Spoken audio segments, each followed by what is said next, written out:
बोले 12 रबी अव्वल शरीफ को सरकार का विसाल हुआ, खुशी ने गम मनाओ।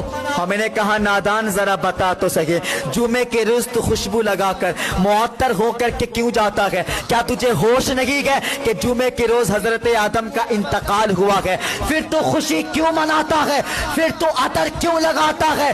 हाँ यकीनन 12 रबीउल अव्वल को सरकार का विसाल हुआ है, लेकिन फिर भी हम खुशी मनाएंगे। कहा वो किस लिए? हमने कहा कि ये बात तो सरकार ने ही हमें बता करके गए हैं कि हयाती खैरुल लकुम व ममाती खैरुल लकुम, कि मेरा जमीन पे रहना भी तुम्हारे लिए बेहतर है और हुजरे आयशा में जमीन के अंदर मुझे आराम करते रहना भी तुम्हारे लिए बेहतर है। मैं जब तक जमीन पे रहा तुझे तबलीग करता रहा, तुम्हें हिदायत देता रहा, और अब मैं जमीन के अंदर हूं तो तुम्हें अजाब से बचा रहा हूं।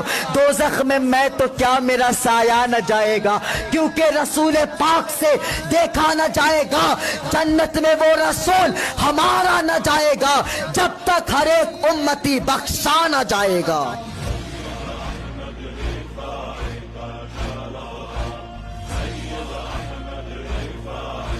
बोले 12 रबी अव्वल शरीफ को सरकार का विसाल हुआ, खुशी ने गम मनाओ। हमने कहा नादान जरा बता तो सके, जुमे के रोज तो खुशबू लगाकर मुअत्तर होकर के क्यों जाता है? क्या तुझे होश नहीं है कि जुमे के रोज हजरत आदम का इंतकाल हुआ है? फिर तो खुशी क्यों मनाता है?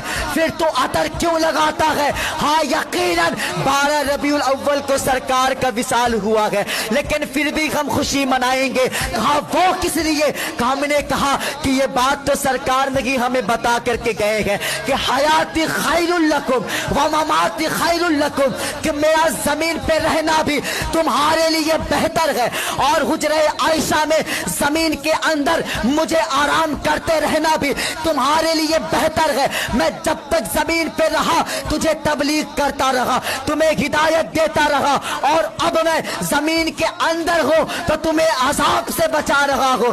दोज़ख में मैं तो क्या मेरा साया न जाएगा, क्योंकि रसूल पाक से देखा न जाएगा। जन्नत में वो रसूल हमारा न जाएगा जब तक हर एक उम्मती बख्शा न जाएगा।